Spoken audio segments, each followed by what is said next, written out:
दोस्तों, सोमवार के दिन भूलकर भी नहीं करनी चाहिए यह काम। दोस्तों, सप्ताह में 7 दिन होते हैं जिन्हें हम वार कहते हैं। रविवार, सोमवार, मंगलवार, बुधवार, गुरुवार, शुक्रवार और शनिवार। इन 7 दिनों के विशेष नाम हैं जो कि उन ग्रहों के नाम पर रखे गए हैं जिन्हें अपनी आंखों से देख सकते हैं। हर वार का संबंध किसी न किसी देवता की उपासना से जुड़ा हुआ है।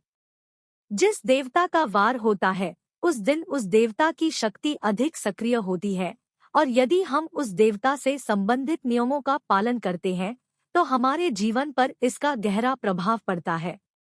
इसीलिए हमें यह जानना जरूरी है कि किस दिन किस देवता की उपासना की जानी चाहिए, कौन से काम करने चाहिए और कौन से नहीं। लेकिन आज हम सप्ताह के पहले दिन यानी सोमवार की बात करेंगे कि व्रत आदि में क्या करना चाहिए और कौन से भगवान का व्रत रखना चाहिए, क्या खाना चाहिए, किस रंग के कपड़े पहनना चाहिए, सुबह कितने बजे उठना चाहिए इत्यादि के बारे में बात करेंगे, जिससे कि हम सभी नियमों का पालन करते हुए अपने दिन की शुरुआत से लेकर रात तक अपने इस दिन को शुभ बना सकते हैं। तो चलिए जान लेते हैं सोमवार के दिन क्या करना चाहिए। दोस्तों, अगर आप अपने जीवन में कुछ नया सीखना चाहते हैं तो हमारे चैनल को सब्सक्राइब कर लीजिए और इस बेल आइकन को जरूर प्रेस करें। कमेंट बॉक्स में लिखें ओम नमः शिवाय। दोस्तों, सबसे पहली बात, सप्ताह का पहला दिन यानी कि सोमवार भगवान शिव की आराधना का दिन माना जाता है। वैसे इस दिन का अधिपति सोम यानी कि चंद्र भी है, इसीलिए इसका नाम सोमवार रखा गया है। इसीलिए सोमवार के दिन भगवान शिव और चंद्रमा दोनों की ही आराधना की जाती है और व्रत रखा जाता है।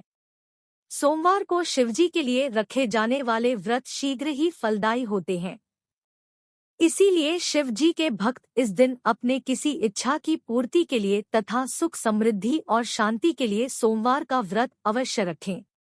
वैवाहिक जीवन सुखमय हो तथा अच्छा जीवन साथी मिले, इस कामना के साथ कुमारी लड़की विशेष रूप से सोमवार का व्रत रखती है। दोस्तों, दूसरी बात, ज्योतिष शास्त्र में सोमवार के दिन को विशेष रूप से भगवान शिव और चंद्रमा से जोड़कर देखा जाता है। इसीलिए इस दिन वे सभी काम करने चाहिए जो कि भगवान शिव को प्रिय है। भगवान शिव के मंदिर में जाकर गंगा जल अर्पण करना चाहिए और भगवान शिव को विशेष रूप से प्रिय बेलपत्र को जरूर चढ़ाना चाहिए। शिव जी को चंदन का तिलक भी लगाना चाहिए और आटे की पंजीरी का भोग लगाना चाहिए। रात्रि में चंद्रमा को अर्घ भी अवश्य देना चाहिए। इससे जीवन में सुख, समृद्धि और धन की प्राप्ति होती है। दोस्तों, तीसरी बात, भगवान शिव को सफेद वस्तुएं अत्यंत प्रिय है। इसीलिए सोमवार के दिन सफेद चीजें जैसे कि दूध, दही, सफेद फूल इत्यादि को विशेष रूप से भगवान शिव को अर्पित करना चाहिए और शिव जी को सफेद चीजों का ही भोग लगाकर आप भी सफेद वास्तु ही ग्रहण करें। इससे आप पर शिव जी की कृपा अवश्य बरसेगी। इसी के साथ ही सोमवार के दिन सफेद रंग के वस्त्र धारण करना चाहिए, अत्यंत शुभ माना गया है। दोस्तों, चौथी बात, वास्तु शास्त्र के अनुसार सोमवार को किसी आवश्यक काम के लिए घर से बाहर जाने से पहले आईना जरूर देख लें। आपके काम बिना किसी रुकावट के आश्चर्यजनक रूप से पूरे हो जाएंगे और आपको यास भी मिलेगा। दोस्तों, ये वो काम है जो हमें सोमवार के दिन करनी चाहिए। लेकिन कुछ काम ऐसे भी हैं जो हमें सोमवार के दिन कभी नहीं करनी चाहिए। पहली बात, सोमवार के दिन काले रंग के कपड़े पहनकर शिवजी के मंदिर में भूलकर भी ना जाएं। व्रत आदि में भी काले रंग के कपड़े कभी ना पहने। महिलाओं को सोमवार के दिन बाल भी नहीं धोने चाहिए, इससे परिवार पर गहरा असर पड़ता है। सोमवार के व्रत में व्रतधारी को थोड़ा संयम रखना चाहिए, इससे शिवजी क्रोधित हो जाते हैं। सोमवार के व्रत में व्रतधारी को फलों में नाशपाती का सेवन नहीं करना चाहिए, शुभ नहीं माना जाता। दूसरी बात, सोमवार के दिन मांस का सेवन करना वर्जित है। इसके विपरीत शिवजी का व्रत रखना चाहिए या फिर शुद्ध सात्विक आहार, दूध, दही, फल इत्यादि का सेवन करना चाहिए।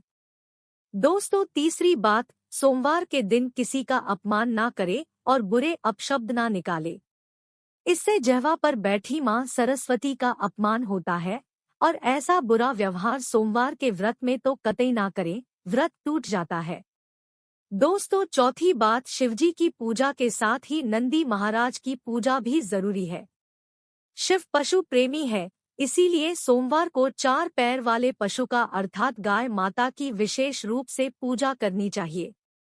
सोमवार के दिन गाय माता को कुछ ना कुछ जरूर खिलाना चाहिए, इससे व्रत पूरा माना जाता है। साथ ही साथ नंदी महाराज बैल का अपमान या उनके साथ गलत व्यवहार ना करें। दोस्तों, 5वीं बात, पूजा करते समय ध्यान रखें कि भगवान शिव को केतकी का फूल, कुमकुम, तुलसी के पत्ते, कटेफते बेलपत्र या खंडित चावल भूलकर भी ना चढ़ाएं और शंख से भी जल अर्पण ना करें। तो दोस्तों, सोमवार के दिन शिव जी और चंद्रमा की आराधना करें, व्रत करें, मंदिर में जाएं, स्नान से दिन में कई बार ओम नमः शिवाय का जाप जरूर करें। भगवान भोलेनाथ आप पर अवश्य प्रसन्न होंगे और आपकी हर मनोकामना पूर्ण करेंगे। दोस्तों, खासकर सोमवार के दिन शिव की पूजा के बाद भोग लगाकर गाय को कुछ ना कुछ सफेद चीज जरूर खिलानी चाहिए, जैसे बर्फी, चावल, सफेद लड्डू वगैरह जरूर खिलाएं। इसके कई पुण्य व्यक्ति को प्राप्त होते हैं और सोमवार का व्रत संपूर्ण सफल हो जाता है। मंगलवार को गाय को रोटी के साथ बेसन के लड्डू खिलाने से संपूर्ण लाभ होता है। इससे व्यक्ति का मंगल शांत हो जाता है। और वहीं बुधवार को हरा चारा यानी कि दुर्भा घास खिलाने से बुध ग्रह शांत हो जाता है। इससे भगवान गणेश प्रसन्न होते हैं। ऐसे में गुरुवार को जब भी आप गाय को रोटी खिलाते हैं तो थोड़ी सी आप हल्दी मिलाकर रोटी बनाएं और गाय को रोटी खिला दें। इससे भी बहुत ही पुण्य लाभ होता है। आपको जीवन में लौकिक और अलौकिक दोनों ही फलों की प्राप्ति हो जाती है।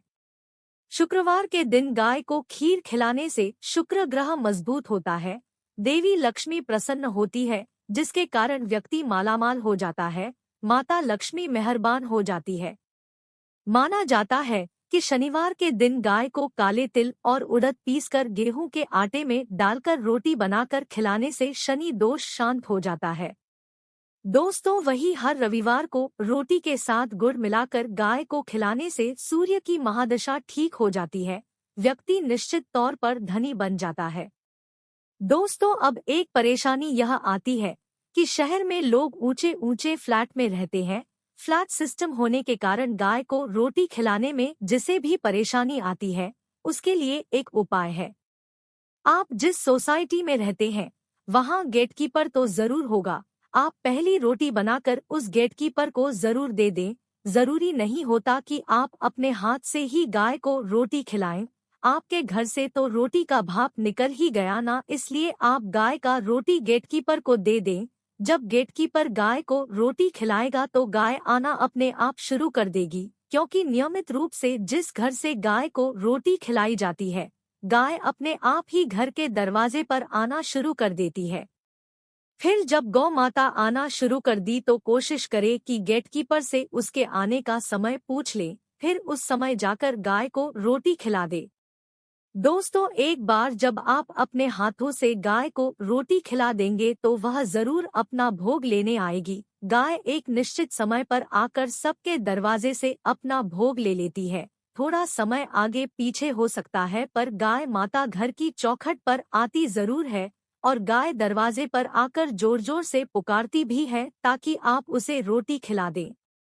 अगर आपने भी गाय को रोटी खिलाई है तो समझो आपने 33 करोड़ देवी देवताओं की सेवा की है और आपको इसका लाभ बहुत जल्दी मिलने वाला है।